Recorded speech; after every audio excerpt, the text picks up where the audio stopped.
মুসলমানের ছেলেরা, এ নবীর উম্মত উম্মতিরা, খুব খেয়াল করে শুনুন। আম্মা জান ফাতেমা রাদিয়াল্লাহু তাআলা আনহা সেই জায়গায় গিয়ে সংসার করেছিলেন হযরত আলী হুজুরের ঘরে সংসার করেছিলেন।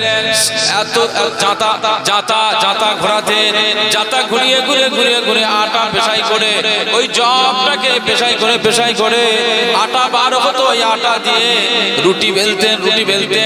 এটা একদিন নয়, এটা 2 দিন নয়, এটা কয়েক বছর ধরে আম্মা জান ফাতেমা রাদিয়াল্লাহু তাআলা আনহা এভাবে জাতা ঘুরিয়ে এত জাতা ঘুরিয়েছিলেন যে তার হাতে কালশিটে আম্মা জান হুজুরের হাতে কালশিটে দাগ পড়ে গিয়েছিল। এই কথাটাই কিতাবে লেখা রয়েছে, হাতে কালশিটে দাগ পড়ে গিয়েছিল। এর উম্মত উম্মতিরা, খুব খেয়াল করে শুনুন। কূপ থেকে পানি নিয়ে আসতে গেলে কোমরে পানি কাকে করে নিয়ে আসতে হয়। পানি নিয়ে আসতে এত পানি নিয়ে এসেছেন যে এই কোমরে দাগ হয়ে গিয়েছিল। এর উম্মত উম্মতিরা, সংসারে এত কাজ করার পরেও আম্মা জান ফাতেমা রাদিয়াল্লাহু তাআলা আনহা না আল্লাহর ইবাদত থেকে দূরে থাকে না। রাতের বেলায় 5 ওয়াক্ত নামাজ তো আছে। জুমার দিনে কি করতেন? জুমার দিনে আমরা যে যার মতো ঘরে চলে আসি নামাজ আদা করে, আমরা বাড়িতে এসে খাওয়া দাওয়া করে শুয়ে পড়ে। আর আম্মা জান ফাতেমা রাদিয়াল্লাহু তাআলা আনহা জুমার দিনেতে জুমার সালাতে রক্ত হওয়ার পর থেকে আর মাগরিব পর্যন্ত তিনি মুসাল্লাতে বসে আমার আল্লাহর ইবাদতে মশগুল হয়ে যেত। আজকে শুক্রবার জুমার দিন, নবীজি বললেন এই দিনে দোয়া কবুলিয়াতের একটা সময় রয়েছে। তো জুমার সালাতের ওয়াক্ত হওয়ার পর থেকে আর মাগরিব পর্যন্ত সারাটা দিন মুসাল্লায় সময় পার করত দোয়া কবুলের জন্য, ইবাদত কবুলের জন্য। এই সময়টা হারালে হবে না। আল্লাহ যেন আমার ইবাদত কবুল করে নেন, আল্লাহ যেন আমার দোয়া কবুল করে নেন। আম্মা জান ফাতেমা রাদিয়াল্লাহু তাআলা আনহা প্রত্যেক জুমাতে এইভাবে সময় ব্যয় করে আল্লাহর ইবাদতে ফানা হয়ে যেত। একবার জোরে বলুন সুবহানাল্লাহ। আমাদের ঘরের ছেলেরা, এরা শুক্রবারে নামাজ পড়তে যায়, এরা জুমার দিনে নামাজ আদা করতে যায়। ইমাম সাহেব খুতবা দিল, ওই খুতবার শেষ পর্যায়ে চলে যায়। খুতবার শেষ পর্যায়ে গিয়ে এবারে তাকবীর হলো, মুয়াজ্জিন সাহেব তাকবীর দিচ্ছে, আর এই পিছনে কাতারে গিয়ে শামিল হয়ে গেল। ইমাম সাহেব আল্লাহু আকবার বললেন, ইমাম সাহেব আল্লাহু আকবার বললেন, 2 রাকাত নামাজের কিরাত পড়লেন, সালাম ফেরালেন। মসজিদের কোটো চলে গেল, কোটোতে পয়সাও দিল না, যদিও বা দিল 2 টাকার কয়েন। অনেক ছেলেরা আছে, অনেক চাচাজিরা রয়েছে, 5 টাকার নোট ছেঁড়া চলে না, 10 টাকার নোট ছেঁড়া চলে না, দে কোটোয় ভরে দে। জুমার দিনেতে কোটোয় ভরে দিয়ে আসা হলো।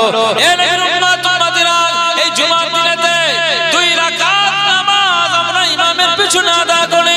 2 রাকাত নামাজ আদা করবার পরে আর আমাদের নামাজ নাই, 2 রাকাত পড়ে বেরিয়ে আসি, বাড়িতে চলে আসি। ছুটি হয়ে গেল, বাড়ি বিবি বলল এক্ষুনি গেলে আবার চলে আলে কি ব্যাপার?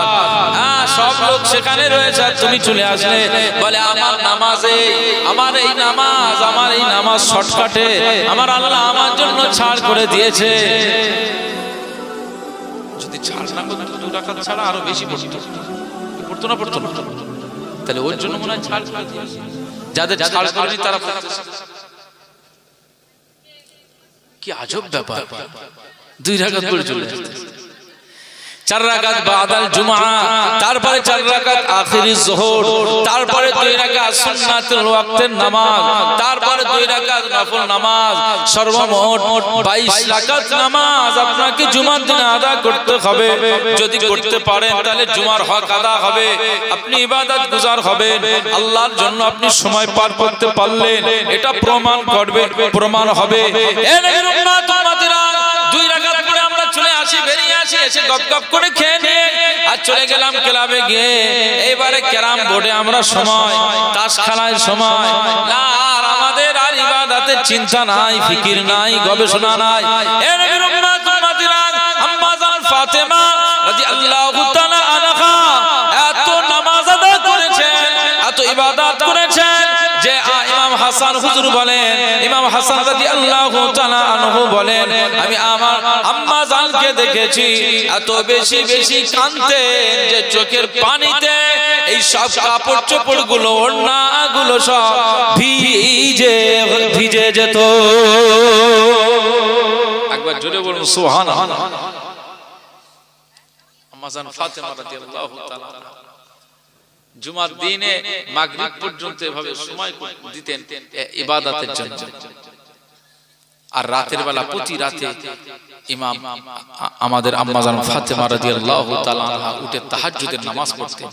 এই নামাজটা ফজর পর্যন্ত তিনি ওই মুসাল্লাতে বসে ফজরের আগে আল্লাহর দরবারে দুটো মুনাজাত করতেন আর চোখের পানি ফেলে ভাসিয়ে দিতেন। ইমাম হাসান রাদিয়াল্লাহু তাআলা আনহু বলেন, আমার আম্মা জান এত কাঁদেন চোখের পানিতে সব ওড়নাগুলো ভিজে যেত, এত কাঁদতেন।